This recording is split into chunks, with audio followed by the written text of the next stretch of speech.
Hey, y'all, welcome to this week's episode of Ducking Reality. In the pond with me today is a new friend, Brian Paine. Welcome, Brian. Thank you. Thank you for having me. I am excited to learn your story because we had a little pre-interview. You were referred to me by a mutual friend, and he was like, you should talk to him because he has got a great story. And we kind of touched on it when we talked the other day, but here we are.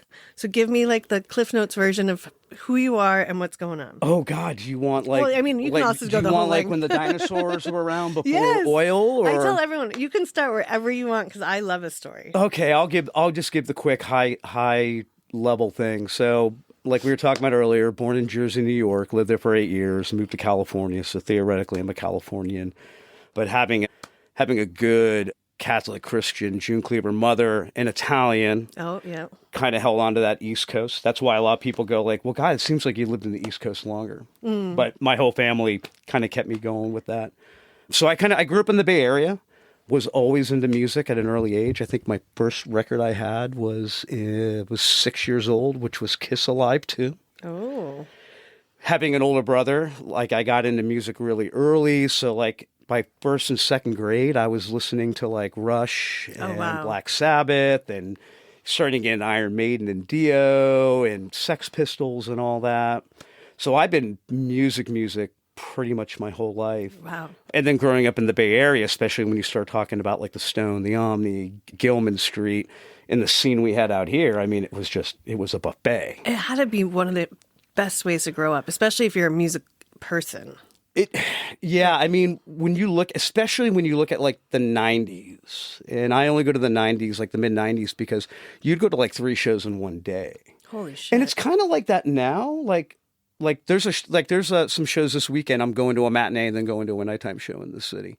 But yeah, you would literally go to a show and be like, okay, I'm going to go catch this band because they're opening. Then I'm going to go drive down to Gilman and I'm going to catch that band. And then I'll go over the bridge and we'll catch that band like at Slim's when they close. Okay. And then you'd hit 3 clubs in one night.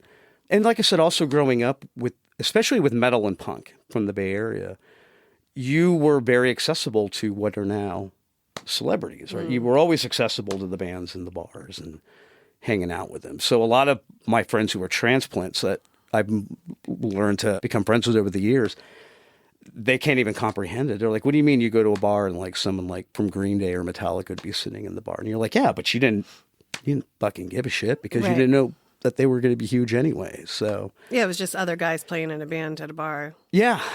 So I grew up in the Bay Area, Walnut Creek, Concord area. Okay. That's where I spent most of my life. My parents divorced, so my dad lived out here, Albany, Cerritos. So I got exposure to the urban side when I go to my dad's house. Right. Graduated in 92, went in the Army Reserves right after high school, and then came back and didn't know what I wanted to do, started JC. Originally, I went to college as a U.S. history major with a minor in political science. And at the time I'd started college, I had gotten my girlfriend pregnant. Whoopsie. And so at that point, I'm like, well, I kind of have to figure out what to do. And I'd always been in technology since I was a kid. The reason why we moved to California was my dad worked in nuclear power because he was in the Navy, and he worked on the Navy's first nuclear-powered secret research sub. Oh, wow. So when 3 Mile Island happened back in the 70s at the meltdown, they actually called my father to come in and help with the cleanup because he was experienced in reactor controls. Oh, interesting. So he saw the writing on the wall that, well, nuclear power is going away. Yeah. I'm kind of fucked. And he had heard about this thing happening in California even back in 1980 about the computer industry that was blowing up. And that's actually why we ended up transplanting out here. So I was always surrounded by technology. Yeah. And so I had a bunch of friends, especially more so in the industrial goth scene, because it seemed like that was the scene where all the computer guys were. Right? The emo goth Yeah, guys. they were like, Brian, you're really smart with computer stuff. You can make a career right now in the Bay Area. It's like blowing up. Right. And I'm like, I could. And then that's how I got my start in technology. Oh, wow. What kind of tech stuff were you doing? So I originally worked at Nordstrom as a stock boy. Okay. Right? In Walnut Creek. And I did that for about 6 months. And then every year Nordstrom does like their anniversary sale. So the shoe buyer was like, you've got a great personality. Why don't you just come on the floor and sell for 2 weeks? And I'm like, I'm not going to sell. What are you talking about? I'm like, I like being in the back. I'm a punk rock dude. I don't want to be seen by people. He's like, just give it a try. And so I ended up doing it, and I got more customer service letters in those 2 weeks than the entire rest of the store did. Oh, wow. And so they instantly, like, everyone was like, you need to be a manager. Yeah. So I became a shoe manager. But then when the kid was coming, I'm like, I got to figure something out. And so I left Nordstrom to go work for a technology company, like processing orders. Okay. Because I'm like, I'll get my foot in the door, and then I'll find a way to get into tech. And then when I left, the store manager in Walnut Creek called corporate in Seattle and said, we had a really good person leave. If you ever get a computer opening, call this guy back to Nordstrom. And a month later, they called me and said, well, we have an opportunity. Oh, wow. And so I went back to Nordstrom like a month later as a PC tech. Interesting. Wow. It shows you that if you do a good job, it can really like lead you to other things. Yeah. And then I did it for Nordstrom. I did it for Schwab. I was the IT manager for 4 years for Bill Graham Presents. Oh, wow. In the early 2000s. That's gotta be like your favorite one of those jobs because now you're Well, it's funny because I don't play in a band. And I'm not a musician. I have like 2 guitars and 2 basses. I can play Ramones covers. That's about it. But I was always the guy that wanted to be the behind the scenes dude. Well, you're just getting to see shows for free all day long now. I was always the band manager promoter guy. Like I managed a ska band in the 90s. And so when I worked at Bill Graham, I was doing technology, but was doing it like at Shoreline or the Oakland Coliseum. And then I got to tour with bands like on mini tours because they would loan me out and be like, okay, Brian can come do all your IT on tour for like these 3 dates in the Bay Area. Oh, awesome. So that was a trip. What was your favorite band that you got to work with? Probably the best person I worked with was Marilyn Manson, surprisingly. Wow. I would imagine that he's very personable and nice. Like, you don't get to be that weird without, like, also having some charisma. Yeah, like, his computer was having problems, and they called me at the office when the office was on 5th Street at the Warfield, and they're like, yeah, Marilyn Manson's computer's having a problem. Can you come down and look? I'm like, sure. So I walk down, I go in, and he comes in, and I'm kind of chatting with him. And I kind of helped him get his problem fixed. And he's like, hey, what are you doing tonight? And I'm like, I don't know, I'm going home. He's like, no, come back. I'll put you on the guest list, blah, blah, blah, blah, blah. I'm like, no, I don't need to be on the guest list. I got my pass. He's like, no, I want you to be my guest. So then I went back and I'm like, okay, cool, he'll put me on the guest list. But then after the show, I was backstage and he came over and we chatted for like 30 minutes. And really nice guy, him and Ozzy. Ozzy was my other favorite one I got to work with. Oh, that must have been incredible. Yeah, that and see now they all start coming back. I haven't talked about it in so long. And Ronnie James Dio, that was another one that was. I don't know who that is. Ronnie James Dio was the singer of Black Sabbath. I mean, it goes further back than that. He sang in Rainbow, and then he took over Ozzy when Ozzy got thrown out, and then he went solo. So big metal, like dragons and shit. Fucking awesome, dude. But yeah, like totally like one of the most sweetest guys I ever met in the industry. Since I moved out here, I'm surrounded by so many people in the punk scene.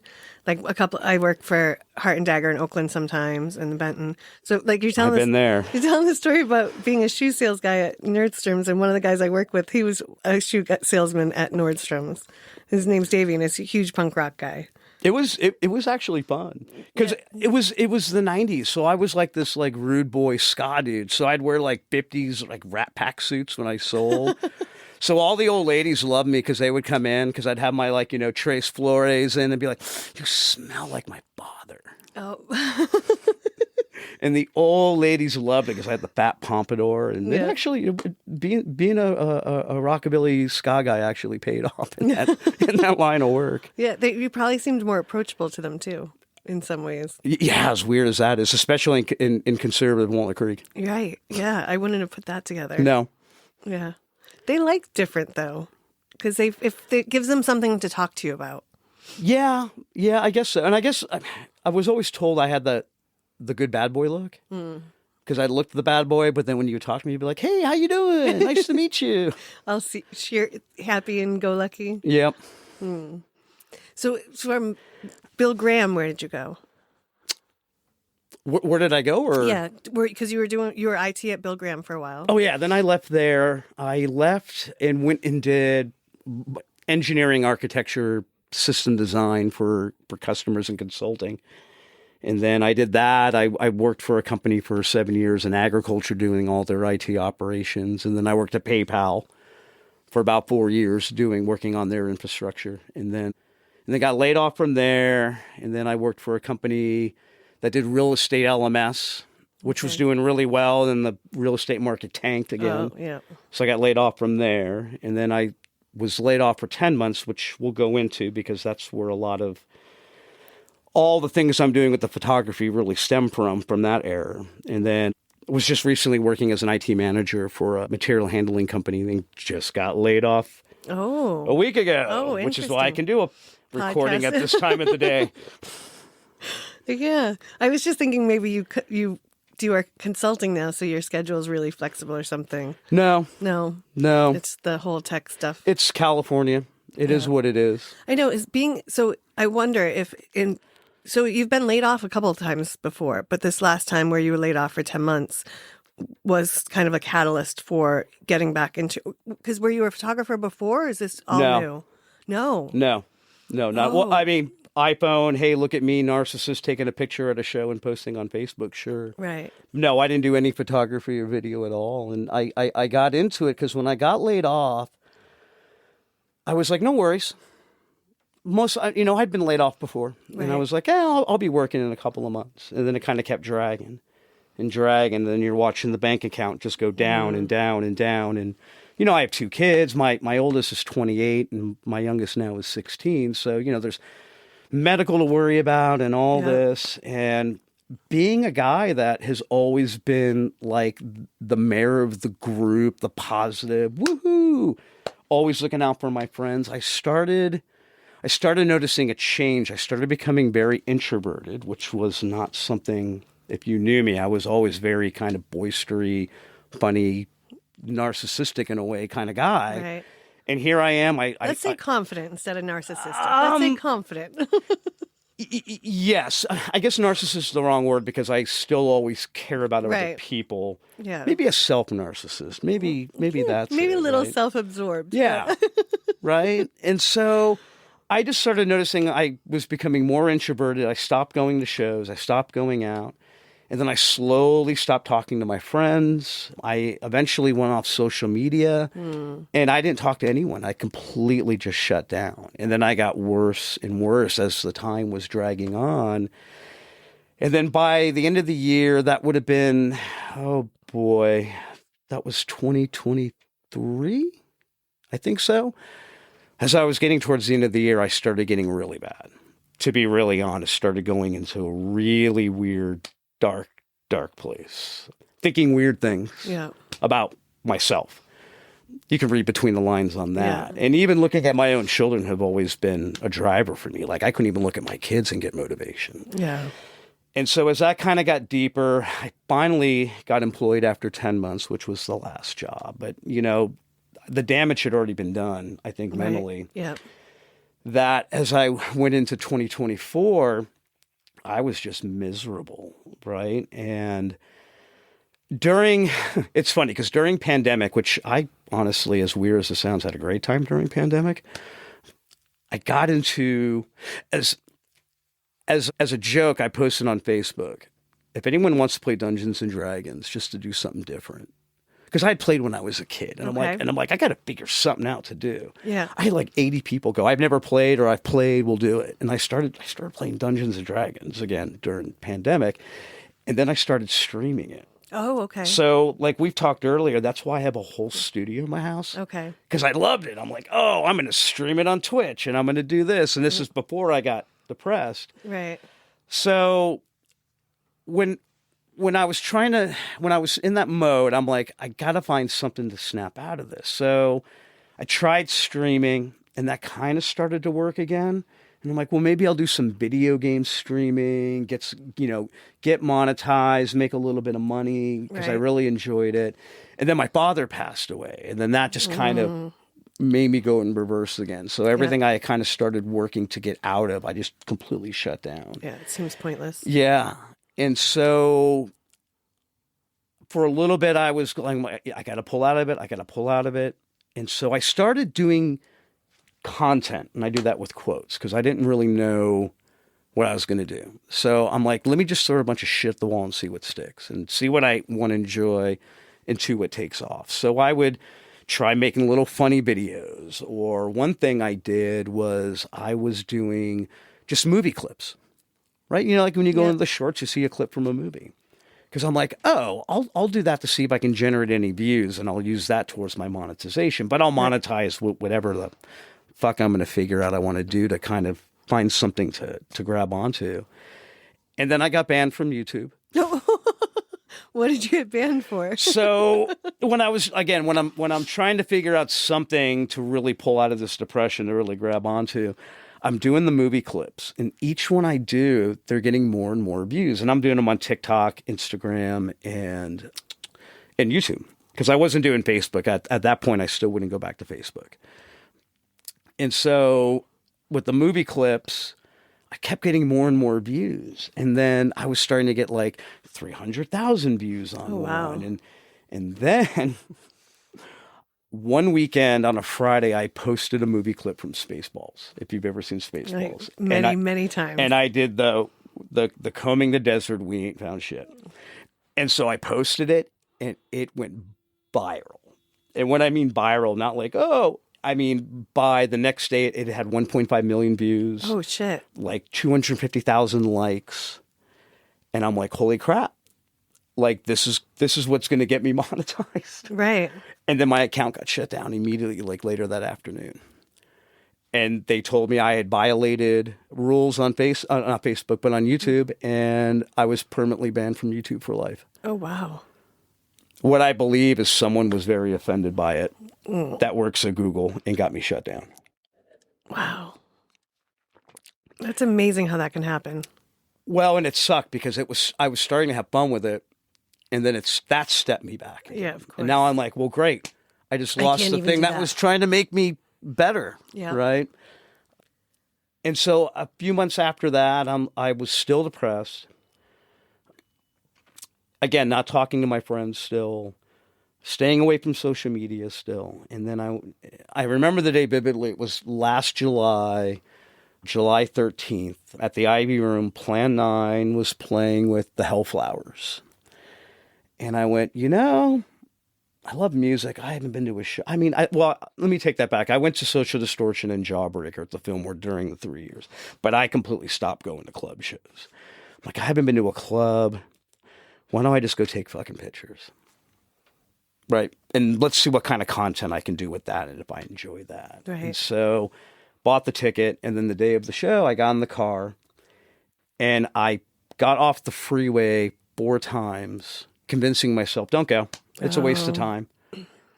It's a dumb idea. The anxiety of being back out in public. The anxiety of being back out in public. At that point, you're at a very worthless mode. Mm-hmm. I didn't really, for a guy who was so social, I didn't even know how to socialize anymore. And I just kept freaking out. And after the 4th time, I got on the freeway. I'm like, no, you're going to do it. You're going to do it. And then I walked around the Ivy Room for about 15, 20 minutes because then I'm like, I'll just go home. I don't need to go in there. Right. And then I went in and then I started just taking photos with my phone. And people were kind of looking at me going like, well, who's that guy? And I remember it vividly. And then I was doing video and all this. But that night when I had the camera on and was photographing and videoing, everything disappeared.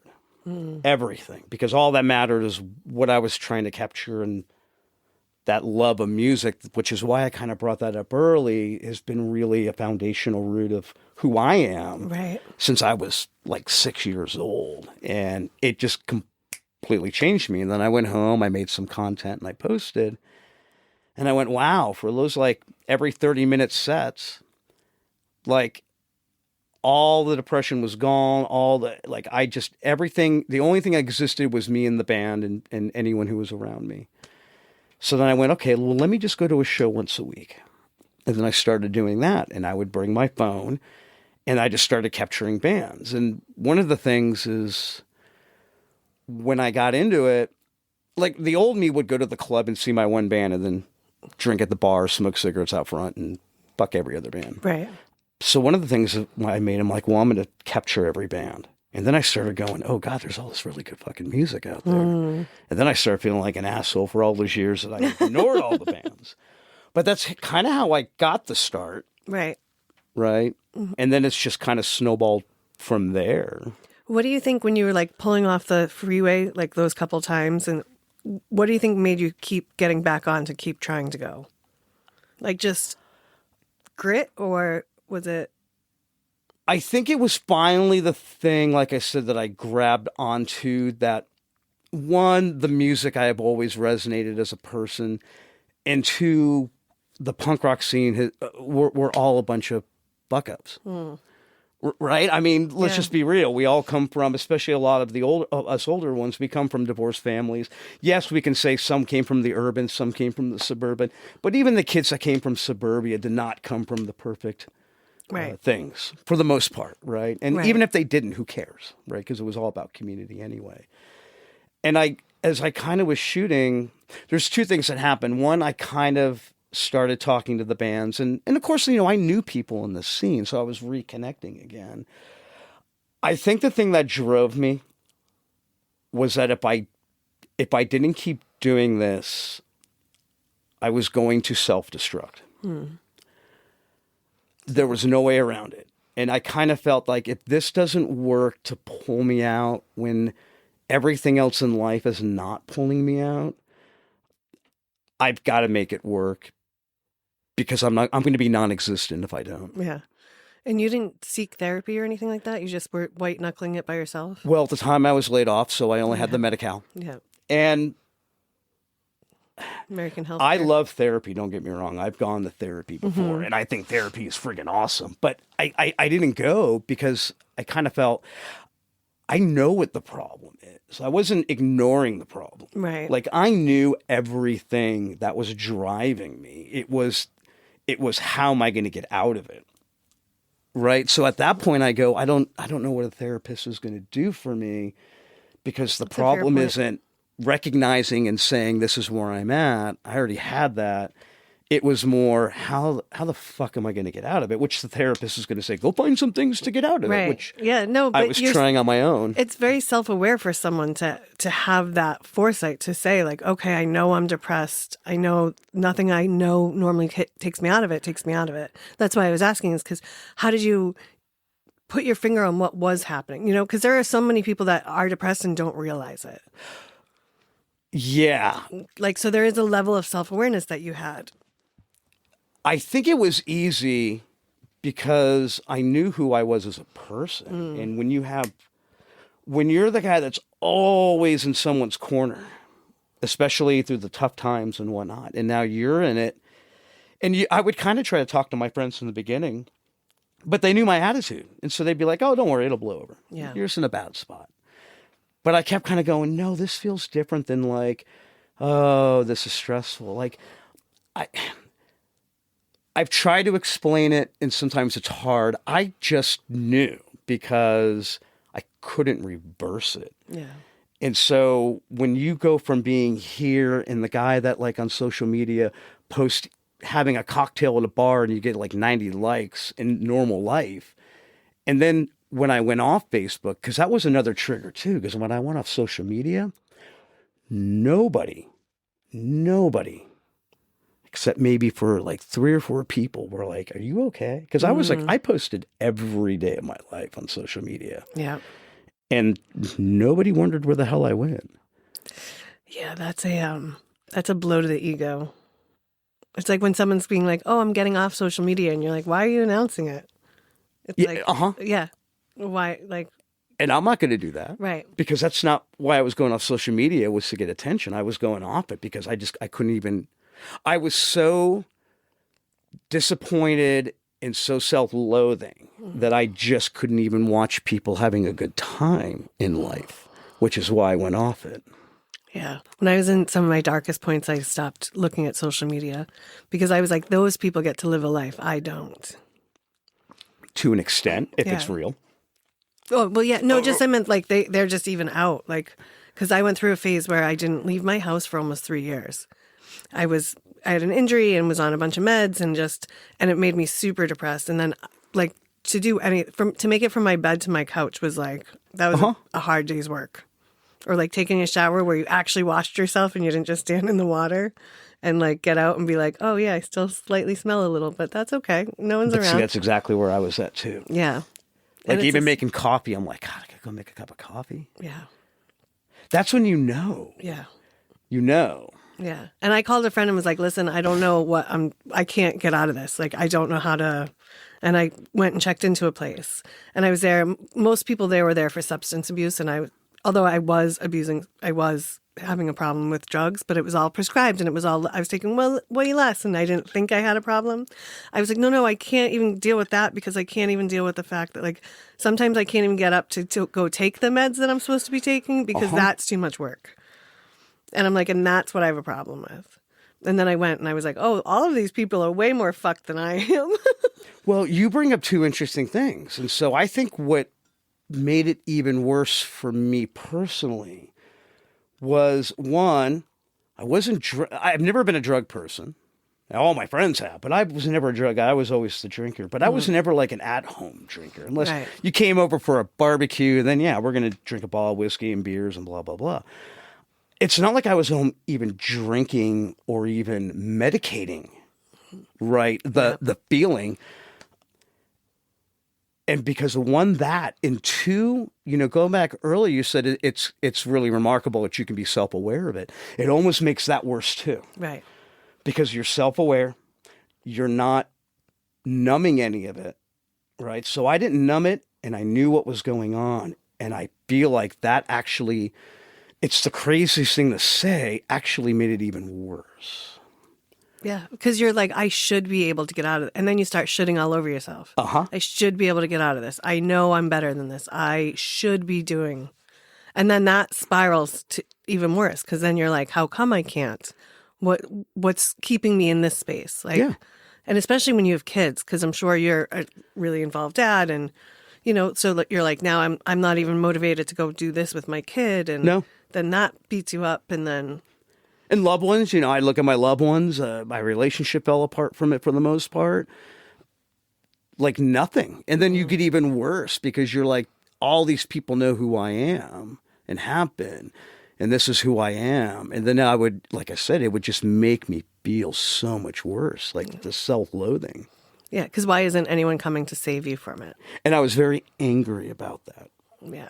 I'm not angry about it now. There's one trigger that does make me a little angry, but I had to learn. We kind of talked earlier last week where I kind of said, what I found interesting was what I learned coming out of it, including myself, right? Because I used to be the guy that if somebody came to me in the same predicament, I'd be like, you're going to be fine. You're going to be okay. Let's go to the bar and have a drink. Let's go have a good time. Let's go to a show. So I got that because what got me out of the angry phase was I know that a lot of my friends, including myself, just aren't equipped to be able to get you out of it. Right. But I thought they could. Yep. But then when you go that heavy at somebody and you kind of start spilling the beans, like, what are your friends supposed to do? Right. Like, cheer up. I mean, I get it. The only thing that ever triggers me is even to this day, I'll kind of talk to some people and they'll be like, well, you're the one who cut everyone out. And I'm like, but you've read my posts and we've talked openly about this. You can't say that I cut you out. Right. You're like, I cut myself out. Yeah. I didn't cut you out. Yep. And I can see why that's triggering. After I got kind of clean, and I say clean, I have a hard time still being like I was an addict. I was, but I was never seeking. It doesn't feel like I was an addict because I had so much drugs readily available and prescribed, but I definitely was taking too much or prescribed too much and on too much. But when you're in it, you don't know it. So I didn't know that I was so far in it. I didn't know I was that messy. Like I went to a friend's baby shower. I have no recollection of it. I know I was there because I have the pictures. I have the keepsake. Like when we talked about it, I was like, she was like, you were like half awake. And I was like, I didn't know that. Like, I don't remember being there, but I'm sure when I was there, I thought I was like personable and fun. And like, I had 2 people I would check in with often and be like, am I okay? Like, am I doing okay? Like, and they'd be like, oh yeah, you're fine. You're fine. And then when I got better, so many people came to me and said, oh, we were so worried. And we would talk about it. Like, did you ever talk to me about it? And they'd be like, oh, well, like, so you just wanted to watch me drown? You didn't want to throw me a life raft? And that's where I had some of like the resentment and because I'm like, oh, okay, so you knew I was a mess. And you talked to other people about how I was a mess. Or you were worried about me. Or you were so worried about me that you never talked to me. Because I'm like, I think if people had come to me and said, hey, we're worried, I think it would have like taken me out of it. Because I would have been like, what are you worried about me for? And it would have been like a check to my ego. But when you're in it, same with depression, when you're in the depression and you start to pull away, you would think other people would be like, wait, where are you going? Come, like, why are you shrinking from us? And instead they take it personally.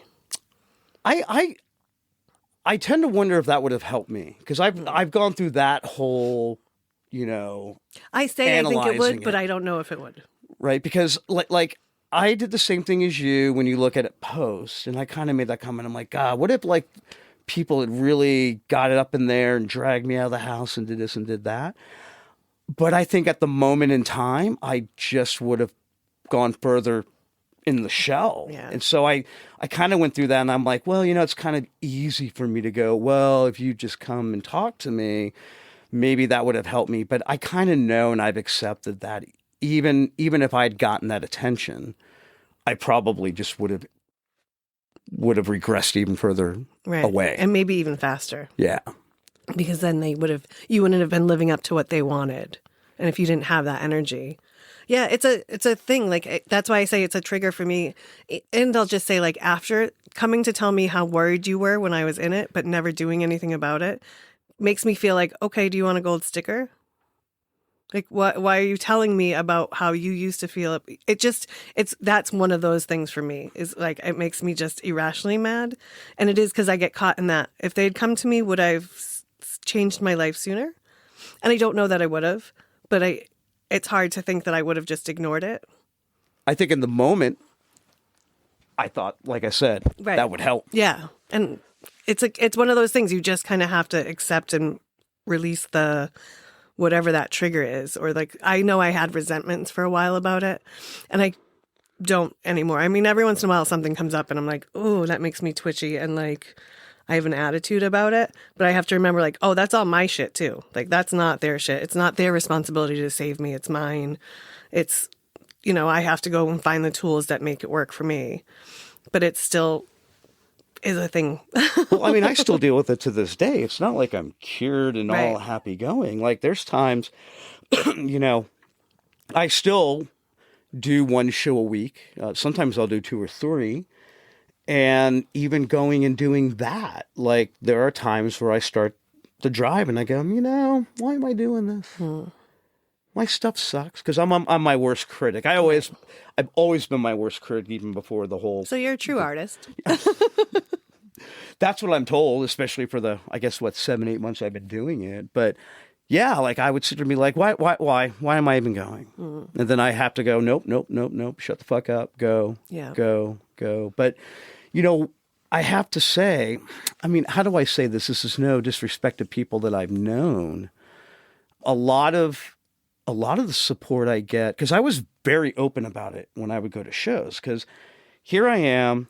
There's a couple things. One, when I would go to shows, I had been around, the scene. If you disappear for a year, you're like, no one knows who the fuck you are. Right. Again, right? So here it is, like 3 years later, I'm going back to the Ivy Room and the Store Club and all these different clubs. And I'm not going there to sit at the bar.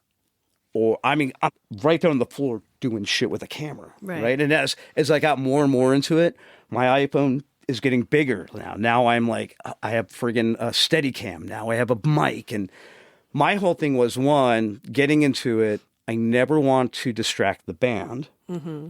Because the band, for the first time, is going to look and be like, who the fuck is that guy with a camera on me the whole time? That was my thought.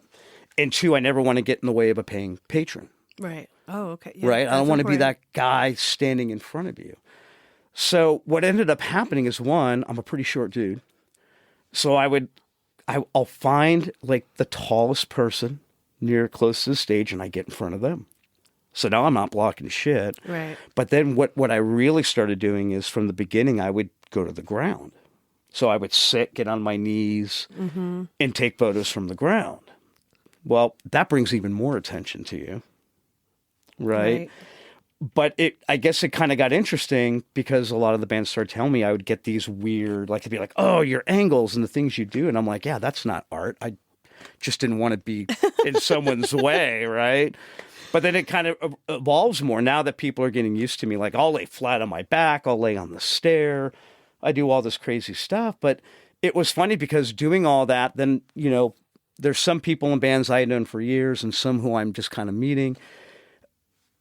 And being very open, I would be very open, not as a me narcissistic thing, but like, hey, this is why I'm doing it. So don't think that I'm like ambulance chasing and trying to take photos and give me some money. Right. Well, like I was really worried about like bands would think there's some ulterior motive going on. Well, I was going to ask because I'm sure there's also at times there's paid photographers there.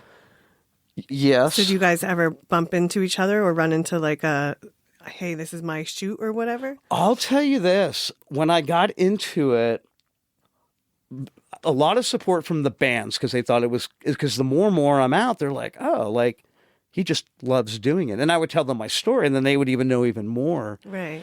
But like I and this is just me. So I have to clarify that and you'll understand why. Like I always pay for my ticket. I always pay for my merch. Because when this started, it was therapy. It wasn't about trying to make any side or a hustle. Right. It was me trying to become me again. And at the same time, if what I'm doing is making the band look good and helping support a band or making the club look good, then cool. And it's making me feel good about myself, right?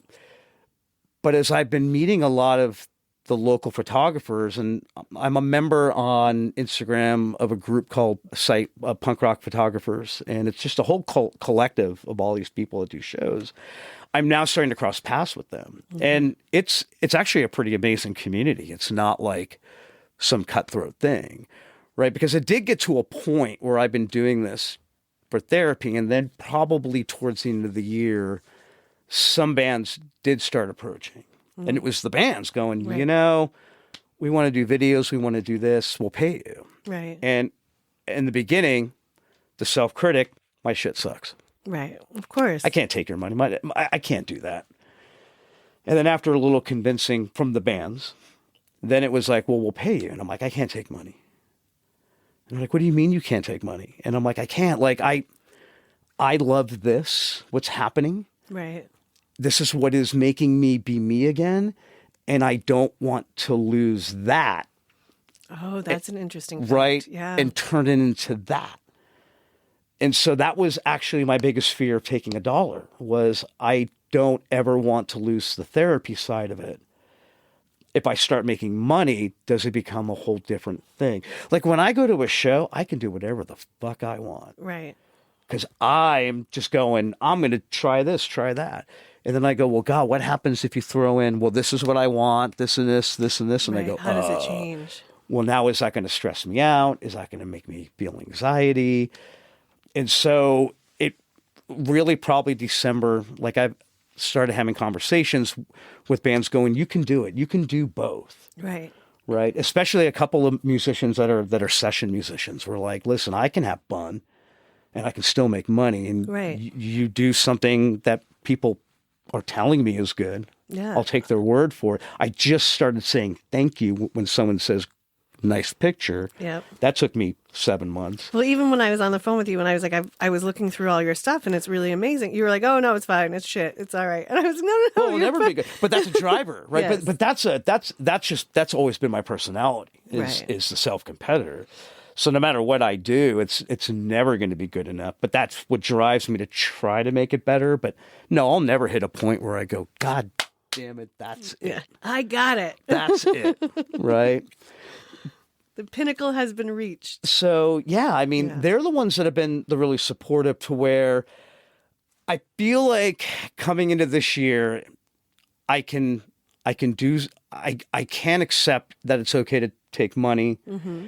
if it's a planned thing, right? Like if a band says we want to do a video or we want to do a shoot and this is where we want to go, we want to do that. Okay. I'll charge for that. But I'm still going to go to the club, right? And I'm still going to snap, and I'm still going to do everything that I'm doing and not give that up. And once I kind of accepted that through the, like I said, the guidance of many band members, I went, okay, I can keep both. Because if I got rid of that, then everything that I felt that changed me or is bringing me back to who I am. And one thing coming out of this is I'm big into, now that I understand what it feels like to be that way and continue to struggle with, why not take that personality as I go back to that boisterous, fun, talk to everybody personality. And I kind of have done it in a couple of posts on social media where I go, I only talk about this not as a look at me, pat me on the back, but you people knew me for like 30, 40 years as this guy. Right. And then I became that guy, and anyone can become that guy. Yeah. Anyone. Yeah. Or people don't ever get to be the top guy because they don't ever come out of that bottom guy. Or if you're that person right now. Right. Listen, I was the same way, and I'm still there, and you're not alone. Yeah. And that's kind of why I talk about it openly. It's not a self-gratifying thing. Yeah. Right. Well, that's the exact reason why I started this, is because when I went through all the stuff that I went through, most of it I was on my own. There wasn't people that I really could go to. And when I would go to someone and try to talk about stuff, they would be like, oh, well, you think it's just easy for anyone. And I'd be like, no, but I think something else is happening. Like, I feel like maybe something's different. And they would be like, oh, it's not easy for anyone. And I'm like, I didn't say it should be easy, but I feel like I shouldn't want to disappear or drive into a wall. Like, I never wanted to outright kill myself, but I was always like, what would happen if I disappeared? What would happen if I no longer exist? And those thoughts would be like permeating. I got a little closer to the fence. Yeah. And I have to say, like, I say I didn't, but I'm sure at points I did, because I have some really dark writings about things. And like, there would be times when I would be driving and I'd be like, if I just drove into that wall, like, that would be an accident. Like, it wouldn't be me doing something. So it was like very much an idolization. And then it would be like, should never be a thought in my brain.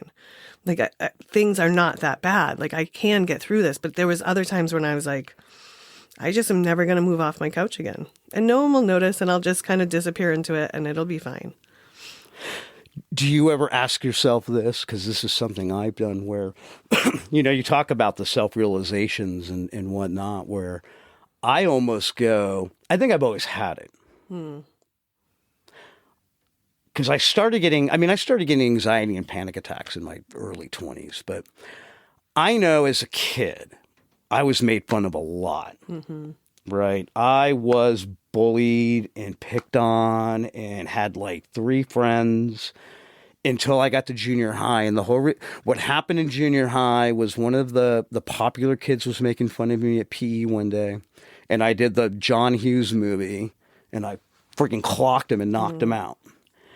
And then when I went back to school the next day, everybody was like, hey, Brian. Hey, Brian. How you doing, Brian? Nice to see you, Brian. And I went, oh, fear and intimidation will get you somewhere. And then that's kind of where you start becoming the boisterous, friggin' I'm a badass motherfucker kind of attitude, but still having that empathetic side that I kind of go, I probably always had it. Yeah. But it just didn't manifest until 49, 50. Yeah, no, I always had it. In high school, I mean, I was bullied a lot in junior high and high school because I was just the sunny little kid. But then I was the first girl in our grade to get boobs, and they like popped in overnight. So one day I came into school and I had boobs, and everyone's like, oh, she must be stuffing her bra. And I'm like, nah, I don't know where they came from either. It was just that. And like, I had greasy skin and just was like, I was a target. And I was little. And so I was a target always. And then in junior high, the girl that was like my biggest bully went to public school and almost got her ass kicked. So she had to come back to like 7th and 8th grade with us. And she came back with like such like apologeticness, and we became friends for a long time. And people were like, I can't believe you're friends with her. I'm like, yeah, she knows what it's like now. She'll never treat someone like that again. And like, she apologized and we moved on and we're kids. And then like family stuff happened. And then I just kind of didn't care. Like people would make fun of me and I'd be like, I don't care. Do you know you're going to die tomorrow? Probably. Like, and I just became super dark. And like people would make fun of me, like, okay, yeah, my Aunt Julie doesn't like me either, but that doesn't bother me. And I kind of got like this, all right, you don't like me, that's fine. Like, just don't like me over there. Like, go ahead, say whatever you want about me. And it didn't really bother me, but I just didn't like engage with them. I was like, I can't wait to get out of school and go see my real friends. But in college, I could not walk through a classroom door if I was not the first 2 people at the class. Oh, really? I would get so anxious. And that's where it really started for me. So in college, like I would get absolutely anxiety ridden. And it was like I was in this new world. I went to Catholic school all 12 years of school. Oh. So like how you acted was very much here's how you have to act in order to get any attention. And so like I knew how to play those rules. And in college I was like, wait, I can just be anyone? Like, but who am I supposed to be? Because I had always, at home I had rules that I had to live by. At school I had rules. And then it was like overwhelming. And then for whatever reason, I just, social anxiety through the roof. And like dropped out of college my second year in college because I was like, I can't do this anymore. Like I'm so anxious all the time. And I feel like I don't know anything. And I was in art classes, which I loved. I was in photography classes, but I had taken photography classes all through high school at the local art college in Boston. And so I had like more experience than most freshmen. So they put me in like a senior art class. So now I'm a freshman who's barely figuring anything out. And I'm in school class with artists that have been working together for 4 years. And like they're doing like their final projects and I'm doing like my first cityscape of stuff. And I'm like, I don't think I should be here. And they weren't like a welcoming group of punk rockers. They were like, who's this little parochial school kid in our class? Oh, the Bay Area. Yeah. That was the Bay Area in the 80s and 90s. Yeah. Like they were just like, she does not belong here. And I was like, I don't belong here. So then it was like, I didn't belong anywhere. So it was just terrible. But the depression didn't start until I was older. It was always anxiety, but not depression. It's funny you make the comment about the classroom thing because I all of a sudden went, oh, shit. So when I go to shows, I get there like 10 minutes before doors open. So you're there, you own the room before I'm people there get there. because I want to get in as soon as doors open. And not that I'm an alcoholic, like we talked earlier, but, you know, my 2 things. I take my photography, and that's when I get my beers. I get my little fun time. Yeah. I need to have my beer as soon as I walk in my hand, but I have to be like in there before everyone. I can't just show up and the place be packed. Right. Because I feel like that'll freak out my anxiety. Yeah. But that's what I do. The beer thing's a funny story because, and actually people noticed it. When I first started doing the photography, I would always have a beer in my hand while I was shooting. And the reason why I was buying beers was because at 52, I've had arthritis since I was a kid. Oh, God. And so I'm now having the arthritis like of a 70-year-old, like at 50, right? And because I shoot on the ground all the time or on my back and whatnot, it's a bitch to get up. In fact, I have to wear compression sleeves every time I shoot. Yeah. But I would buy the beers because I use the beers to push me up off the ground. Oh, without being noticeable. Well, I thought I wasn't being noticeable, but people noticed it because I finally said it openly one day. I'm like, you guys know why I drink so much when I shoot, like beers, Right? Because I drink like the shittiest, 3% friggin' PBRs and hams, and 2 people at the same time went, yeah, we watched you. You push yourself off the ground because you can't get up, and I'm like, God damn, you can notice that? They're like, oh yeah, we've noticed that for a while. Yeah. That's funny. I don't know if I would notice that. Oh, I might. I notice a lot of things. Oh, people see it. Like, Yeah. When I was shooting at the Valfest on Sunday, like I'm down on the ground, and then I get up, and you just see my face. I'm like, but it's kind of funny because like patrons will like be like, oh, and they'll move out of the way politely, let me through, because they can tell. They're like, oh, that dude is not comfortable on the ground, and it's not at all. But that's your artistic point of view.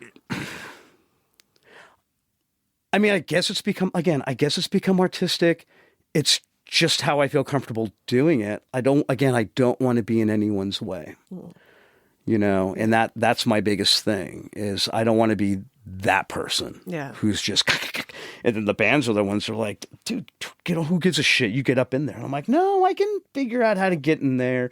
Like one thing I like to do when I'm doing video is I call it the coast to coast. And I kind of got into it because I was big into Murray Bowls when we were young, right, as a photographer in the scene and whatnot. And I kind of wanted to find some way to find some type of ode to the Hail Mary where he would be like in the the pit doing the thing. And I'm like, but I'm not going to copy it. That's kind of stupid.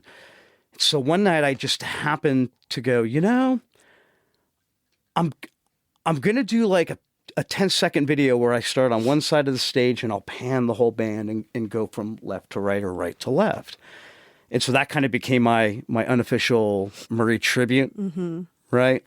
Because I'm still not comfortable capturing people at shows. I feel like we're at a different time. Like when Murray was doing it in the 80s, no one gave two shits if they were on camera. Right. It's such a different world now where I worry about, like, I want to capture organic people, but I'm so scared that I'm going to capture the wrong person and they're going to be like, what the fuck? Because that actually happened on that very first night. Oh, really? I was taking pictures and chatting with the lead singer, Plan 9, and his girlfriend. We were sitting at the bar and we're joking and whatnot. And I bring up the camera and then she goes, fuck you, like jokingly. And some drunk college girl who I'd seen earlier, she was probably at the Mallard before, but she was by herself, just belligerent.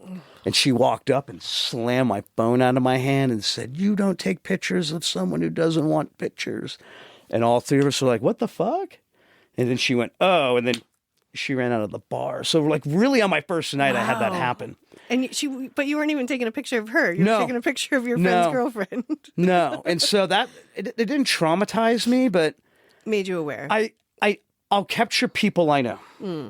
And I try to look for that. But yeah, it's a different time. I'm worried that someone's going to be like, I don't want to be on fucking camera. Right.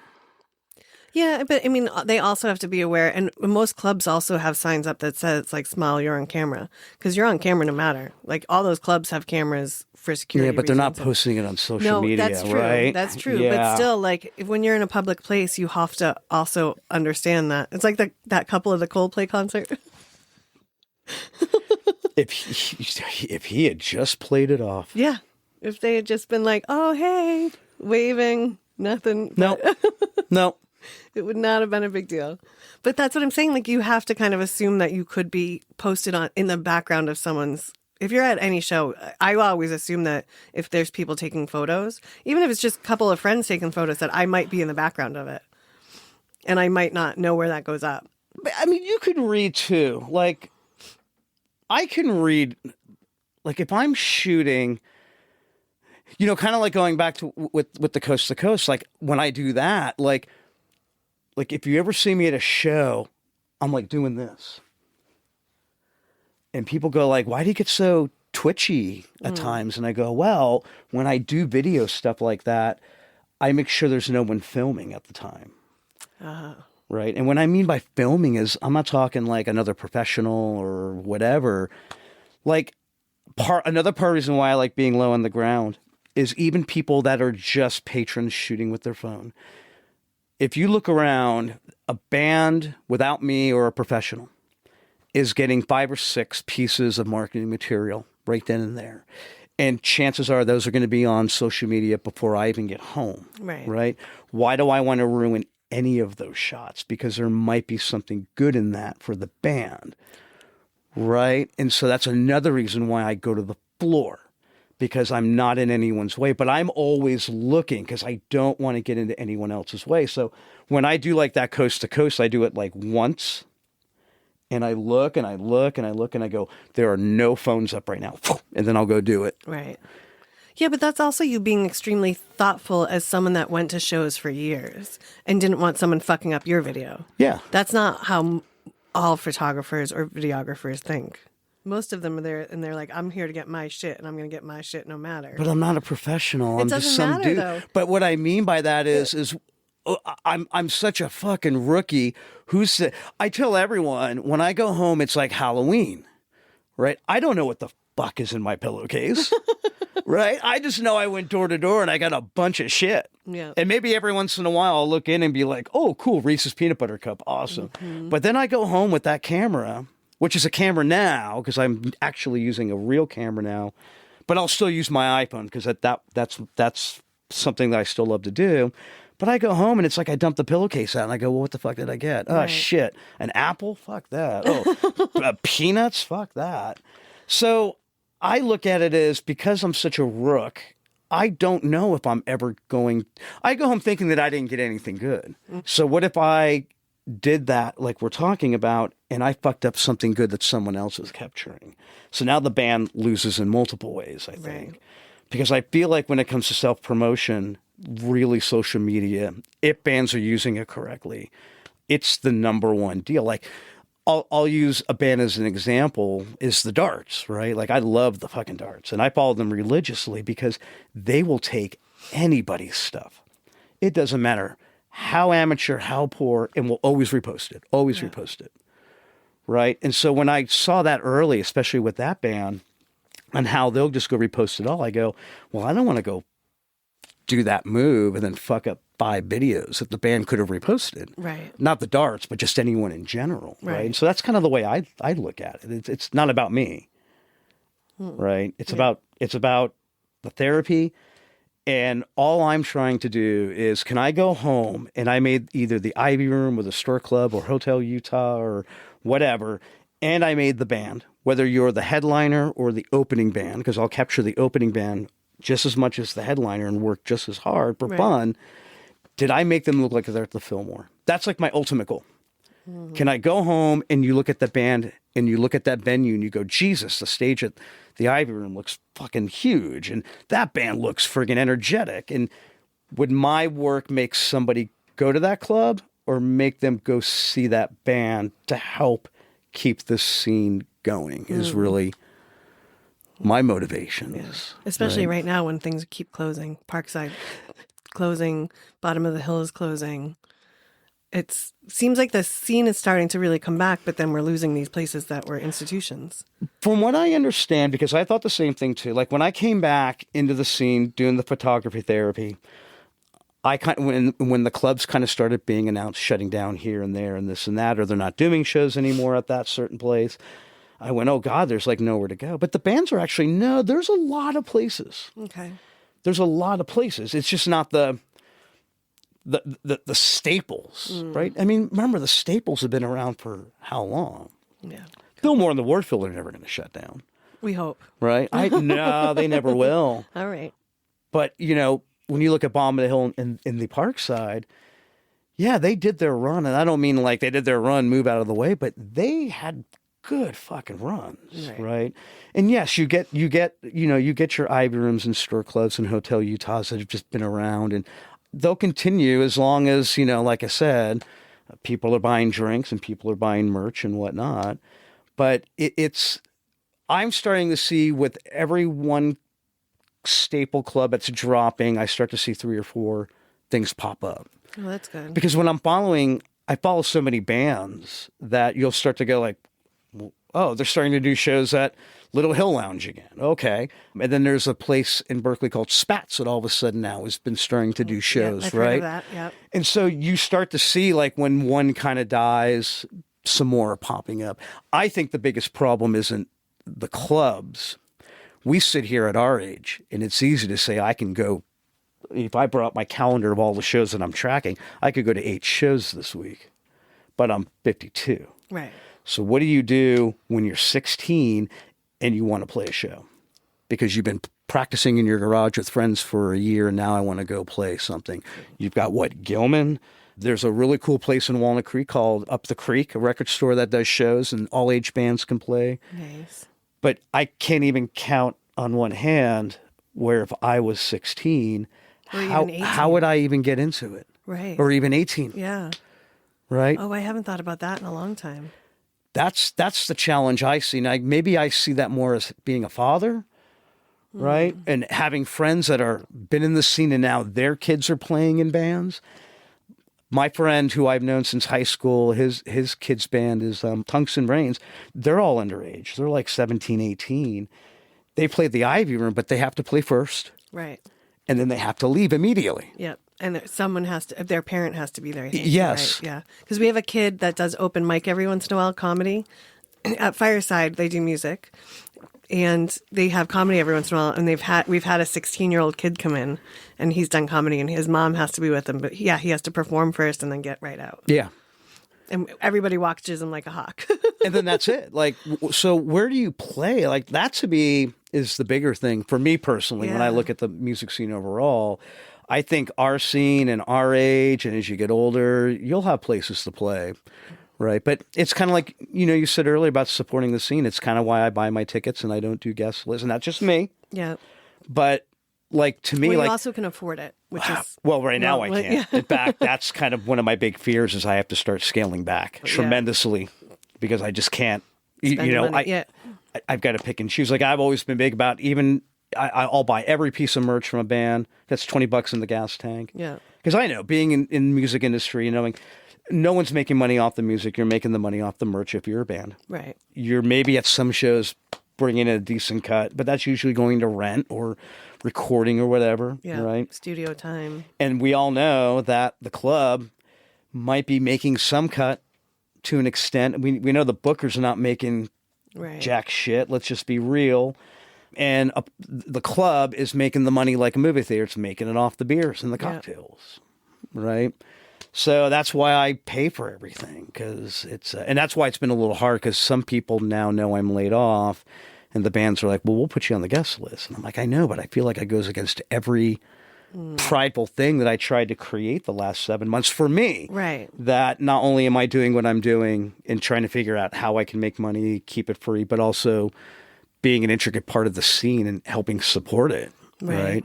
But maybe let them kind of give you this while you're in this space, give you the guest list. And then once you go back into buying your ticket. That's what I'm trying to sell. That's what everyone's selling me on. Yeah. Because, I mean, you are supporting this community. Now let them support you. And then once you can get back into supporting them, because that's any relationship, right? Any relationship should be reciprocal, where like when you give more, you can. And when you can't, you let that person carry you.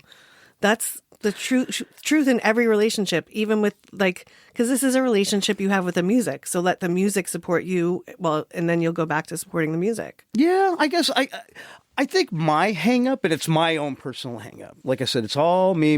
It's nothing against anyone else who does anything or whatever, right? But it's me going that if I look back at this whole journey, which continues to grow and grow and grow, which it is, and I will say I am kind of amazed that when I kept up with it, 2, it's brought me out of everything to a place where I can actually function. And 3, it does just kind of keep getting bigger and bigger and bigger. Not like big, but like it's not what it was when I had a phone on July 13th at Plan 9 in the Hellflowers. It's a whole different beast now. But going through this journey, I don't want to 10 years from now look back and go, but did I do everything I could to support a dying scene? And not that it's dying, but a scene that takes more finances to keep going than it did, 20, 30 years ago. And when I mean finances, like for the clubs or the bands. Right. Yeah. The overhead is more now. Because my whole thing is, if I'm not contributing, because I've always gone like, okay, it's a $10 ticket. I'm okay. It's 2 PBRs. Yeah. Okay, I can pay $10. You're playing a $60 show. Maybe I'll say, maybe get me in. But $10 ticket. Yeah. That's kind of why I'm like, Yeah, it's amazing how many people will scoff at a $10 ticket, though, and be like, oh, I'm not doing that. And it's like, you won't support your friends or like these people in a band that you like for $10. That sometimes gets me. And I get it. I mean, listen. I do and I don't. Like but if I know them and I'm like, oh, that's not going to deter me. Like, it's $10. Like, but it is. I mean, it is the punk scene and it is the metal scene type of deal. And yeah, granted, okay, sure. I happen to be in a scene and had a career or have a career. It's the punk scene. There are people that can't look at me. I just got laid off and now I'm going like, God, if I take a $10 ticket and I times that 4, that's $40 in 1 week. I got medical to pay for my kid. I got this, I got that. So I do get that statement why it was easy. It's easy for me when I'm working to say it's just $10. But now I'm not working, and now I'm going, well, $10 times 4 shows. Okay, well, that's different. And yeah, now that's going to pinch the pocket. Right. Yeah. And which shows do I give up? Which shows do I still go to? Or do I just not do any? I did that this weekend. Like, I wanted to go to San Francisco to go see Fang and Flipper with friends and all that. I wanted to capture that. But I'm like, well, that's a $40 show. And I'm already doing the Valfest show, which I was already going to commit myself to do anyway. It's like, well, I'll do that show and I'll cancel that one out. And I'm kind of having to start to do that, where it's like, okay, well, even though I love them and I've captured them 9 times, I've only captured them once, or I haven't captured them. I'll go to that one. But right. I didn't realize Fang was still playing. Oh, yeah. I guess I did. So there's things about the punk rock scene that I know, and then there's things that I don't know. And living out here, I've now come into contact with so many people from the punk rock scene. So I was out, my friend Max's dad is in Fang. And so she was telling me someone was telling me a story about their dad, and I was like, I don't know what you're talking about. And they're like, you don't know? And I was like, I don't. And so I've known Max for a while now, and I keep asking her to come on because her story is so interesting. And then to find out her dad is like this big punk rock scene guy and like all of this stuff. And I was like, wait, so Max, can we do an episode where I just talk about you, and then can we do an episode where you tell me about your dad? and you'll get good traction on those. Yeah, and because I know who you're talking about. Yeah, she keeps telling me that we're going to do it, but we haven't done it yet because she's a bitch. I love you, Max. But yeah, so it's funny because I come across all these people that are so well known, and I'm like, oh, I have no idea. And then people are like, where do you come from? I'm like, Boston. I don't know. But see, isn't that it's so much fun? Great? Yeah. And I love it. I've learned so much, and like I've gone back and re-listened to music that I listened to kind of as a kid, and then was like, oh shit, like this I like this a lot. Like, and now it's opened up my kind of music. I am one of those people that I can tell you what a song. I can't tell you who sings a song, the name of the song, but I could sing you every word of the song. Because I've been behind a bar for most of my life. So I never had control of the music. So if I couldn't control it, why kind of get into it? Like, I'm like, I'd rather just like, whatever it is, I'll enjoy it. And that's why, like I said earlier, that's why one of the biggest takeaways outside of the therapy and all the other stuff is the fact that I will watch every single band. And I was never that person. And like you're saying, so there's a lot of stuff I'm capturing that I've known for years and years and years, and people I've known for years, or people who I haven't known, but I knew were in the scene for years and years. I'm discovering new music every time. Even a band that played, like, was on a bill over the last 15, 20 years that was probably played like maybe 5 or 6 shows I was at. Never watched them once. Didn't give a shit. Now I'm going, oh, God, why didn't I watch you 10 years ago? But it's crazy because even with a lot of the older bands that were always kind of like here on the bill, I'm discovering new music, and it's new music that's been in this area forever. I was just the asshole that didn't want to give it the opportunity. Yeah. Oh, yeah. Watching people like come and leave for bands all the time is really interesting. Like, people will come to see a band, but then only watch like half the band's set. Yeah. And they're like, okay, yeah, well, we just came to see them. And I'm always like, how does the band feel about that? Like, my friends came, but they only listened to 2 out of my 9 songs. Like, is that a win, or is it like a slap in the face? I see that big time on Sunday nights. Oh, yeah. Well, because Monday mornings. Yeah. Sunday nights, I notice that. Like, you'll see the club start to drain really quickly at about like 10:30. Yeah. And I've noticed that no matter what the show is. Saturday night's a little bit different. But yeah, no, you're right. I mean, that's always a great example. I remember I used to go to Berkeley Square, which was a club out in Berkeley before your time being out here. That was hands down for me the best club I ever went to during all the scene time. I remember one night we went to go see Sick of It All. Sick of It All was headlining at Berkeley Square, and it was sold out. We couldn't figure out. We're like, people love Sick of It All, but why would Sick of It All be sold out?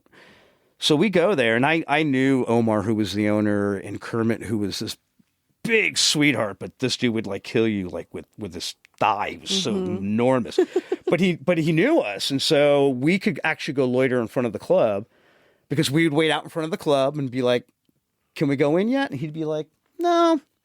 And he would be counting people. And when he got to a point where he felt it was whatever the capacity in the mind was for that night, would be, okay, you can buy tickets at the door now.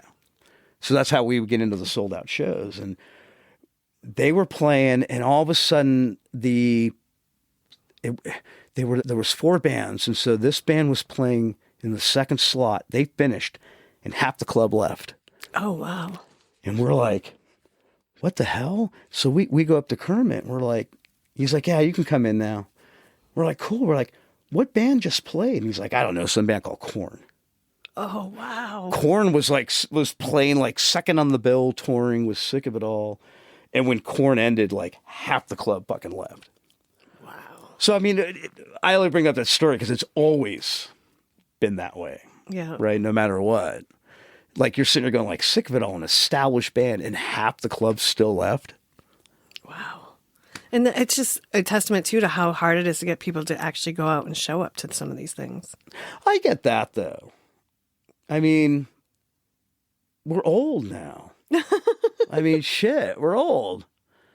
Right? You got kids, you got this, you got that. But, I mean, I make it work. I'm lucky, because somebody asked me, do you wish you had started this in your 20s? I was going to ask you that too. And I instantly, with no hesitation, go, nope. Because I don't think I would, in my 20s, would capture the way I'm capturing. Mm-hmm. I think at that point, it would have been, if I had started doing it then, I probably would have become some type of narcissistic rock star. Look at me. Look what I'm fucking doing. Me. And I wasn't sober enough at shows to probably be able to do it anyway. But I don't think had I done it then, I would capture the way I'm capturing now. Right. Well, and it certainly wouldn't be serving as your therapy. No.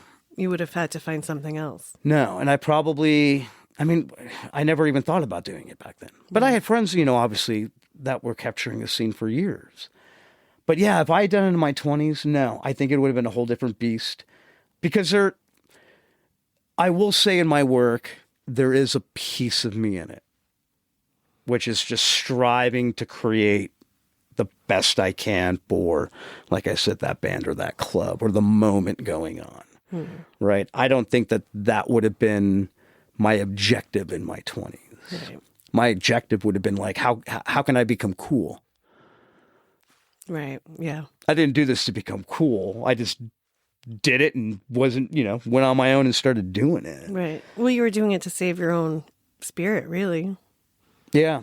And so, I don't think if I got into this early, it would have been some game-changing career I would have had back now. No. It might have even just fizzled out. Yeah, because anything else just, Yeah. So you're job hunting right now, and are you... Sure. I'm like, yeah. How are you feeling about all of it, though? Oh, I'm already having triggers. Yeah. Not going to lie. Yeah.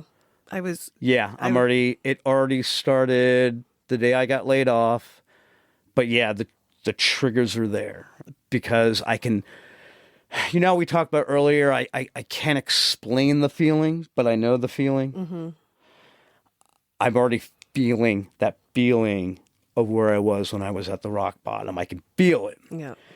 It's not taking control of me. And I think that if I had not gone into the photography 7 months ago in the video, I probably would be in a really, really bad situation mentally already.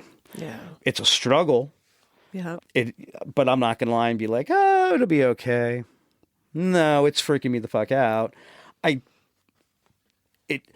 I know I won't step back. It's a little harder. Like even Sunday night when I went to go shoot Valfest, I kind of felt like we talked about the drag. Mm. Oh, God, it's such a long walk to the fucking car in the driveway. Yeah. And I was already starting to feel that feeling. And I'm going, fuck, no. But I'm pushing myself to get in the car and go do it. Yeah. And then I get there and it's a whole, then nothing exists for those 4 hours. And I go back home the next day. I'm kind of like, fuck, all right, here we go. Oh, look, another rejection letter. Cool. Yeah. Trust the process, whatever. but I'm already feeling it. I won't. Yeah. I won't lie. But I think that, like I said, if I hadn't started doing this 7 months ago, that yes, I probably would already just be writing everything off. Yeah. Well, you also now have the data to show yourself that you know how to get out of it. Like when you, because sometimes I call it the nothing list, kind of like in Never Ending Story, like that feeling of the darkness kind of creeping, and you're like trying to just outrun it. And I'm like, okay, I know it might be coming, but I also know I know how to get myself out of it. Like I don't have this anxiety about like I'm going to live there again. Every once in a while I have that thought, like what happens if it creeps back in and I can't get back off the couch? And I get like that. But then I also am like, all right, no, I know I can because I've done it. I know I can have a bad day and I might not do anything one day, but I know I can like pull myself or force myself out of it. And it's not fun. But see, that was me before the layoff. Right? Like you're saying, like, you know, you're like, nope. I'm worried. I don't want to go back to that. Yeah. But like I said, this layoff just really, like I said, now I'm glad you said the drag, because that's where I'm back again, where, and it's not bad, but it's there, and I'm getting everything I need to get done. But I can feel it. I can feel that weight behind the eyes and in the head, and just the, okay, I got to get up, grab my camera bag, turn on the car, go drive 50 minutes to the Ivy Room. Just stay home. I'm just going to stay home tonight. Yeah. So there is a push, but I guess the difference is I can get myself into the car to go do it. Whereas before, I just would have found the easy way, like you were saying, just to avoid it and then just be like, oh, well, fuck it. Yeah. And I think it's really hard to push, like, but you have to acknowledge that you do it and that it's something to, like, you got to keep doing it. Because it's not, when you're depressed, it's not about whether or not you want to. It's about just doing it. Yeah. Like, sucking it up and doing it. And then eventually, if you keep doing it, it somehow starts to get easier. And I don't know what that is or when it starts to get easier, but it usually does. And if it doesn't, like, then you might have to go talk to someone or get meds or do something else. But like, if you can keep pushing yourself into those little steps, I think it keeps it at bay enough that you can manage it yourself. Or that's how I have found it. But I do worry sometimes, like, am I going to notice that I stop handling it? Yeah. And but that's where you get into that cycle, right? Where I'm sitting there going, oh my God, I don't want to go back. I don't want to go back. I don't want to go back. But then the more you think about going back, the more you sit there and you go, oh, but there's another sign. Oh shit, there's another sign. God, it's all coming back. It's all coming back. Yeah. And so then my biggest worry is, well, I pulled it off today. Will I pull it off tomorrow? And will I pull it off the next day? And will there be a day where I just go, nope, fuck it. It's almost like I imagine alcoholics deal with it. You got to deal with it one day at a time. Yeah. Today I didn't drink. Today I wasn't depressed. Or like I was, but I moved even though I was depressed. I don't think I've thought about it like that before until you just said it like that. But yeah, I did okay today. Can I do it tomorrow? Mental health, like I said, mental health is a real fucking thing. And it took me, I mean, I've always known. I mean, I have a family that's got tons of fucking problems. I had a functional alcoholic dad until I was 16, and then he quit and never drank again. I had a mother who was raised Italian Catholic that, I swear to God, not even exaggerating, if you watch the movie Mommy Dearest, that's exactly how my mother was raised. Yeah, imagine.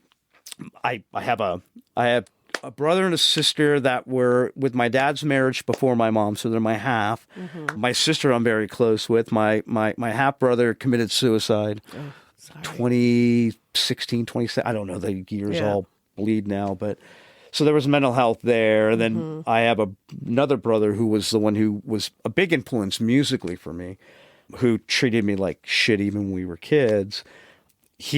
I don't even talk to him, and he's got mental issues as well. So all the genetic seeds were planted. Like, I've just been a time bomb waiting for it to finally fester itself, right? But you got to 52 before it did, or 50 before it did. Yeah. Which I don't know if that's better or worse. I tend to believe, like we talked about earlier when you go back, I tend to believe, I feel it may have I feel like it's always been there. Like I Right. said, whether it's been dormant or I found other ways to either suppress it or just hide it, right? And that's where people become either cocky or blah, blah, blah, blah, blah, right? Yeah. We know the most people, the cockier you are, the more insecure you are. We all know that 101. But I think it may have happened when my mom passed in 2015 because my mom was actually like my fucking best friend, even though we had our deals when I was a kid. Nothing major, just the typical Christian Italian mom. Can't wear a Solaire shirt. I find your Solaire shirt, I rip it up, I burn it, whatever. Yeah. I mean, that's the worst shit. But I think when she passed, actually, it kind of started manifesting. Because I did, even though I have so many close friends, that was actually my number one supporter. Right. Right. If she were alive today, she would think it was nuts what I'm doing with the photography stuff, and she would support it. Right. So I think it She'd actually. be like, you still can't wear a Slayer t-shirt, but you can. Oh go. no! I still couldn't go over and wear no. But you can go photograph bands. No, I was 40 years old. I still had to watch what t-shirt I had on when I went to my mother's house. Yep. I just got a tattoo. I got my first flash tattoo recently for the last Lucky the 13th or Friday the 13th. And one of the girls I went with was going to post it. And I was like, don't post it yet. I got to call and tell my mother. And she was like, are you serious? I'm like, oh, yeah. She can't find out about that online. I'm like, I'm 46. And I just was like, let me tell my mommy first. Oh, when I went into boot camp, my mother told me, you better not come back with a tattoo. Or else I will never talk to you again. So I snuck out of boot camp to get a tattoo. To go get a tattoo, just to piss my mom off. And then when I came back from boot, I'm like, I got a tattoo. And then I showed her my tattoo. The first one I got was because I'm Italian Irish. And at the time I couldn't figure out what to get for Italian because that would have been my number one thing. And I'm like, oh, what am I gonna get? A fucking meatball and spaghetti. So I'm like, yeah, I'll get a Fighting Irish. Easy flash off the wall. And I got to get back because if I get caught, I'm fucked. So that was my first one. She's like, well, it's not that bad. Oh. And then, as time went through and I got tattoos, and then I always told my mom, I'm like, I'm going to get a mom tattoo. And she's like, I would love if you got a mom tattoo. And then when she passed, that was the tribute I did. I did a heart that says, the traditional heart mom with a cross, which she knew I wasn't religious, and I'm like, well, if it's my mom tattoo, I'll put a cross on it, and then a hummingbird. Nice. And so it's just the irony, like when we talk about parents and tattoos and shit, because I sit there and I go, man, here was the woman that never wanted me to get tattoos, but then when she dies, I'm like, oh, gotta get a tattoo. Yeah. Gotta do that. Well, and she would support it even though she didn't like it. No, she would. She was, like I said, very set in her ways. But a sweetheart. Like I said, it's like talking to June Cleaver when you talk to that woman. And she was a riot because she was so like swearing anything, right? Everything was the devil, right? But my uncle in Westerly, Rhode Island, that's where my mom was raised, was in Rhode Island. My uncle had a furniture store. My Italian uncle. Yep. And so my mom's upbringing was, for as good and Christian as she was, family was a normal way of life, right? So, like when The Sopranos came out, I'm like, God, I got to show this to my mom. She's gonna love this. So I record the very first episode on VHS. I bring it to my mom's because I'd always go to my mom's house every Sunday for dinner. I'm like, Mom, I want you to watch this show, but it's got a lot of swearing and a lot of violence in it, but just look past it. Right. Right? Because it's very Italian. So I come back the next Sunday and I go, Mom, did you watch that tape? She's like, I watched it and I love it. Tape me more. And I'm like, you were okay with the violence and swearing? And she goes, Brian, that's just the way it was. Oh. Mm-hmm. And I went, oh, okay. Yeah. So swearing and violence is okay if I'm doing it in that context. Yes. Yeah. Well, yeah, that's probably why she was so religious, because she was trying to make up for everybody else's mistakes. Well, so my uncle, it's funny because he was like the biggest loan shark in the state of Rhode Island. Oh, wow. At the furniture store. Yeah. And when we moved here, my mom always hated California. And so she was looking to move out, and she ended up in Wyoming. But she went back to the East Coast to go look at Connecticut and Massachusetts and Rhode Island, but it was too expensive for her. But she went to go look for a house in her hometown. And the woman's like, why are you looking for a home in this town from California? And she's like, well, I was born here. And the lady goes, Paine? I don't recognize a Paine. She's like, no, that's my married name. My maiden name is Cozolino. And the woman just brakes the car and pulls over and goes, Cozolino? She goes, yeah. She's like, and my mom goes, my brothers are boom, boom, boom, boom, boom, and Johnny Cozolino. And she goes, your brother was Johnny Cozolino? And my mom goes, yeah. And the woman gets on her cell phone and goes, you'll never believe who's in my car. Johnny Cozolino's sister. Oh, wow. Because he was, so like, I'll tell one more story about my mom. When my mom was in high school, she needed a winter coat. Mm-hmm. And my uncle goes, oh, writes down and goes, go to this address, say I sent you, and they'll hook you up. Mom's like, okay. So she goes, and West Rhode Island's like this tiny ass little fucking town, right? So she goes, walks down at the street and goes, knocks on the door, and the guy opens the door and he goes, yeah, can I help you? And she's like, yeah, my brother Johnny sent me over. He said you could help me with finding a coat. And he's like, oh, Johnny, yeah, come on in. Takes my mom in, goes down into the basement, hits the button with the fake rock wall, and the shit opens up, and it's like it's this warehouse underneath two houses. They had knocked down the wall between the two cellars of both the houses, and it's just stolen shit. And she takes her over to a rack and goes, pick any coat you want. That's my mom goes, what? She goes, well, I like this jacket. How much do I owe you? And he goes, nothing. Nothing. Give my regards to your brother. Where do you think we got all this stuff, lady? So she was a riot. But when I lost her, I think that, I think that was kind of the beginning, because I had lost my number one supporter. No matter whatever choices I made, she always supported me. Yeah. That's a hard thing to lose, because you don't really replace it. Yeah. And with my family background, that was really, I mean, my sister, I cannot talk to my sister for 2 years, and it's just like it was yesterday.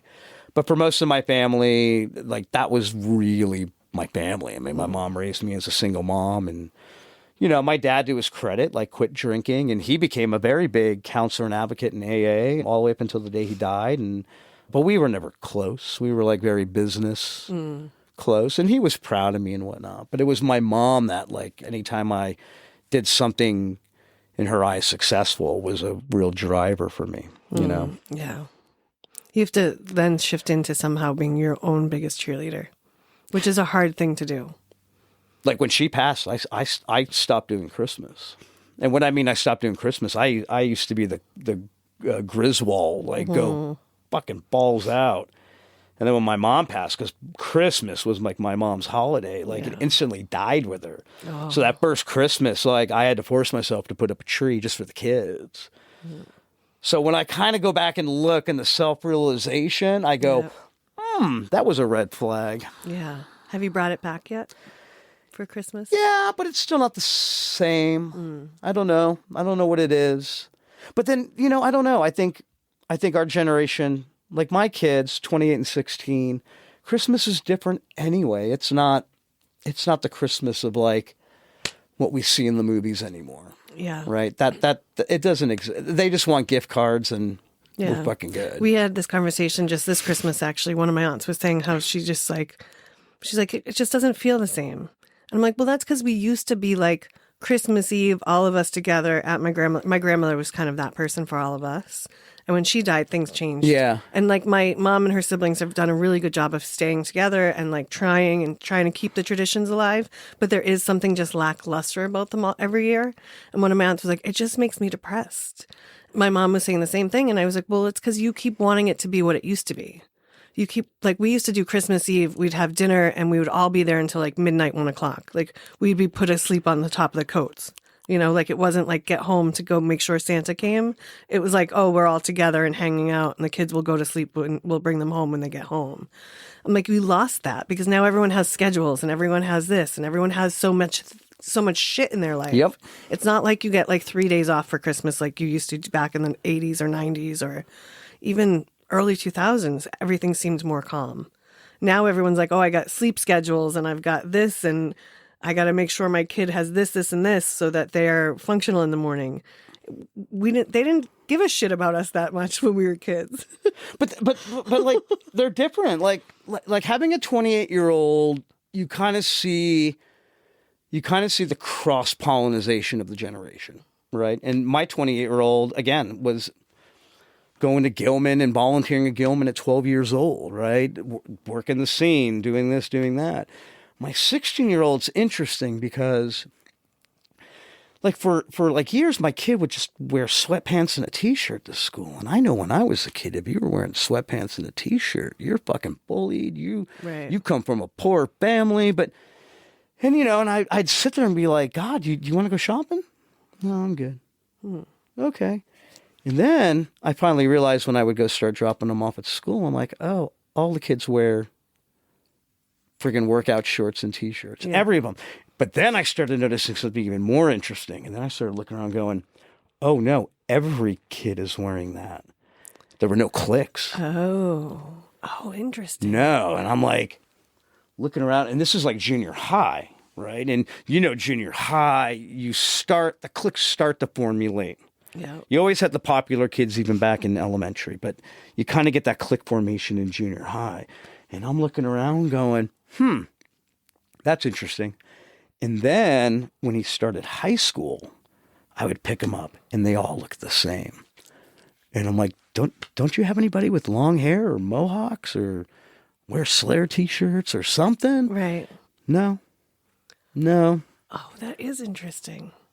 Uh-huh. And then there was a period during high school he would wear PJs to school. And I'm going, God, man, like PJs and slippers, you must be making fun of. And then I take him to school the next day. Every kid's wearing PJs and slippers.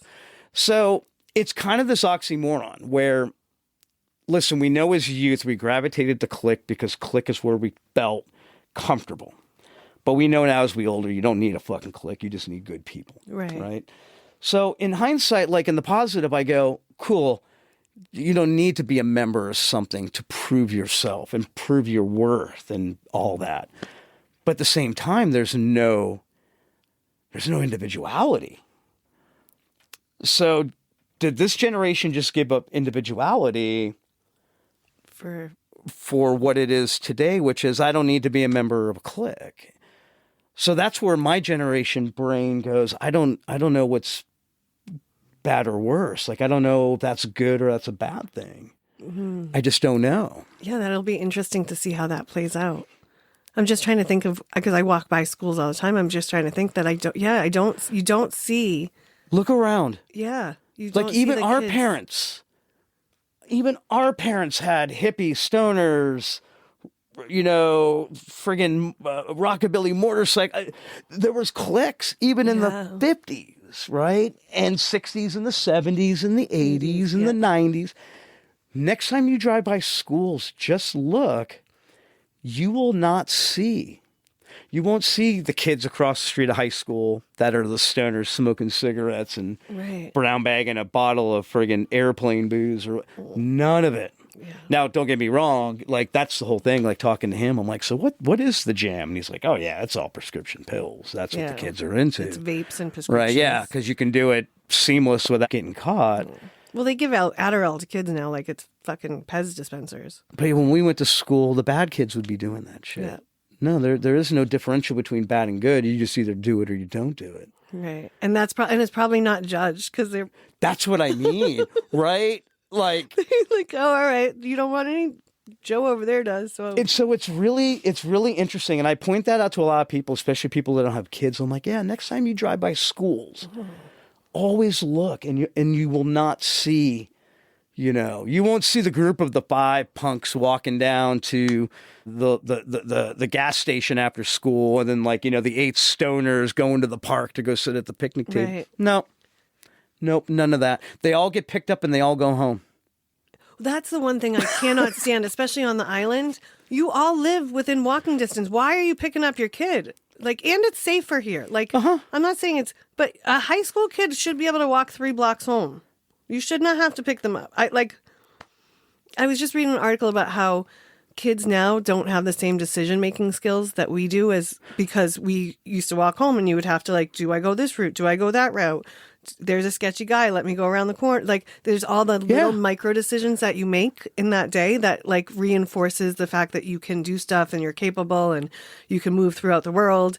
And it's such an interesting thing to think about because people drop their kids and pick them off. Like I have a friend that lets his daughter take the bus to school now. And like one of our other friends was like, you let her take the bus? And I was like, isn't she like a sophomore in high school? I was taking the bus when I was in like sixth grade, fifth grade. I was 12, 13 years old riding BART to Telegraph to go buy Doc Martens and T-shirts, right? Like I was cutting school in junior high to go skateboard at Embarcadero. I was taking the train into downtown Boston in junior high and high school. When you drive around the island and look at the parks. Yeah. Like I said, like you don't even see people hanging out in the parks, social, none of it. No. And it's just really interesting because, again, I don't know. Like, there's a good in me that goes, we didn't need cliques to be who we were, right? Like I said, we needed good people or we needed community and friends. It didn't matter because even when I was in high school, I was always the guy that would go drink with the jocks. And all my friends would be like, well, fuck that. And I'm like, cool, you have fun trying to get beer on a Friday night. I'm going to the kegger paying $2 and I'm good. Yeah. Getting hammered. So enjoy trying to find an old man to buy you something. Right. I just didn't care. I just liked people. You were either a good person or a bad person. But I had my own individuality and own clique still. Mm-hmm. So I don't know if that's good or bad. It's really kind of fascinating. It is fascinating. Wow. That's going to blow my mind for a while. Uh-huh. Now I'm going to have to go out and do some market research too. I'll be like the lady creeping around school watching kids. looking for a punk rocker. Don't bring your camera. I'll have my little bingo card out. Oh, that's funny you say that. When I got in the camera, I'm like, because here's the thing. Even with the iPhone, you can't practice taking pictures of shows. Right. Right? And so I'm like, I can't recreate it. There's no way. You just have to go. And that's another reason why I kept going to shows and shows and shows. And then I'm going like, well, how can I at least practice fast maneuvering stuff with the camera?